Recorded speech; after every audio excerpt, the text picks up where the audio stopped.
Terapkan salah satu resolusi bisnis ini dan rasakan perubahannya.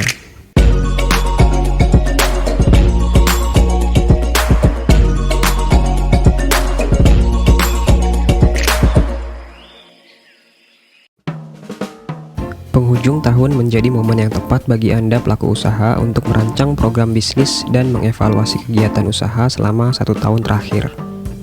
Kegiatan tahunan ini juga tak lepas dari yang namanya resolusi tahunan. Di sini kita akan fokus terhadap pertumbuhan bisnis yang terbilang baru atau masih dalam skala kecil.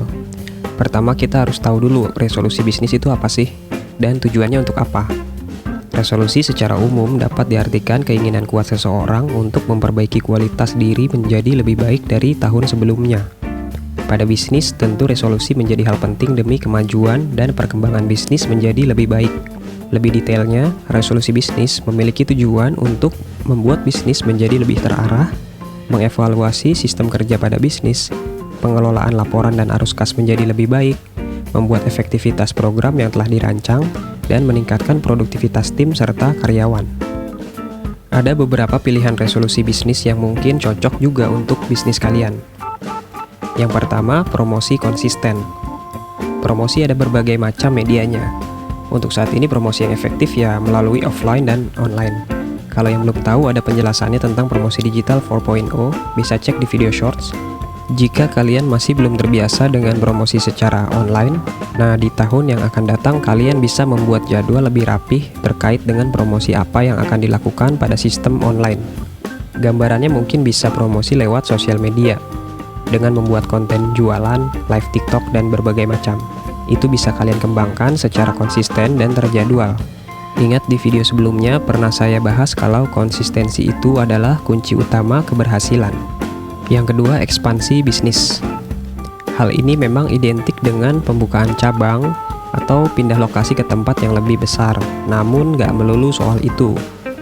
Ekspansi bisnis bisa dilakukan dengan perlahan dari hal yang mungkin dijangkau.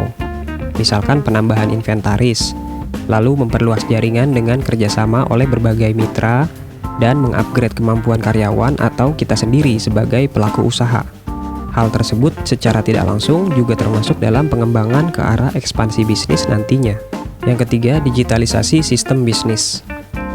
Kalau saat ini sistem bisnis kalian sudah digital, selamat dan harus dipertahankan, mengingat zaman sekarang apa-apa serba digital. Untuk yang belum, kalian wajib memasukkan list digitalisasi sistem dalam resolusi bisnis tahun 2023. Sistem digital itu digunakan untuk berbagai macam keperluan, seperti transaksi pembayaran, pemesanan produk, pengarsipan, filing dokumen, perencanaan bisnis, pengelola keuangan, dan masih banyak lagi. Yang pasti untuk saat ini, mengelola usaha bisa dilakukan secara digital dalam hal apapun, untuk membuat usaha jadi semakin mudah dikelola dan lebih efektif dalam menjangkau target market. Yang keempat, mengaplikasikan sistem integrasi. Secara definisi, sistem integrasi memang berhubungan dengan IT, karena ini adalah penggabungan berbagai komponen menjadi satu sistem yang akan memudahkan penggunanya dalam melakukan suatu kegiatan. Dalam pengertian lain, integrasi bisa diartikan pengelompokan beberapa bagian dengan menjadi satu kesatuan demi mencapai tujuan tertentu. One-stop solution menjadi hal yang digemari banyak orang, terutama masyarakat Indonesia yang nggak mau repot. Membuat sistem yang terintegrasi satu sama lain itu juga menjadi goals penting bagi perusahaan. Tahu kan Google? Mesin pencarian ini digunakan sebagian besar masyarakat dunia untuk mencari informasi apapun. Sampai-sampai orang Indonesia memberikan julukan Mbah Google saking sepuhnya. Sadar gak kalian kalau Google itu mengintegrasi sistemnya dan memudahkan pengguna? Mau cari alamat, ada Google Maps. Mau buat surat elektronik, ada Gmail. Mau simpen dokumen, ada Google Drive. Mau nonton video, ada YouTube. Salah satu anak perusahaan Google juga. Nah, itu salah satu contohnya. Contohnya terlalu besar ya. Coba kita persempit. Dalam sebuah website, terdapat beberapa halaman. Setiap halaman isi kontennya pun berbeda-beda. Mulai dari biografi perusahaan, profil tim dan manajemen, produk atau layanan, galeri, portfolio dan klien, blog atau artikel, sampai ke daftar harga dan kontak perusahaan. Nah, dalam hal ini sudah diterapkan sistem integrasi yang mana saat pelanggan mencari informasi terkait profil bisnis, bisa diarahkan ke bagian halaman profil. Kemudian, pelanggan yang mencari daftar harga produk juga bisa langsung diarahkan ke link harga produk. Saat pelanggan mencari kontak bisnis, dapat langsung menuju ke halaman kontak perusahaan. Dengan menerapkan sistem tersebut, akan memudahkan orang lain yang akan menjadi calon pelanggan atau klien. Resolusi yang terakhir adalah donasi rutin. Nah, ini saya pribadi juga memasukkan ke dalam list resolusi bisnis tahun 2023.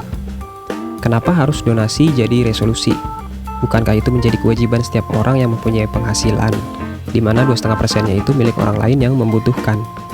Ya, memang selain menjadi kewajiban, menjadi rutin juga harus. Sekarang jika disuruh memilih, katakanlah sisa pendapatan hasil usaha kalian Rp500.000. Sedangkan kalian belum menyisihkan pendapatan untuk berdonasi atau sedekah. Di saat yang bersamaan, kalian harus membayar hutang pinjaman bank sebesar nominal sisa pendapatan tersebut. Lalu, apa yang kalian pilih? Silakan diskusi di kolom komentar. Terima kasih telah menonton videonya sampai selesai. Dukung kami agar terus berkarya dan memberikan manfaat positif untuk seluruh masyarakat Indonesia. Tetaplah produktif, tebarkan senyuman, dan jangan lupa bersyukur. Sekian video kali ini, semoga bermanfaat dan sampai jumpa.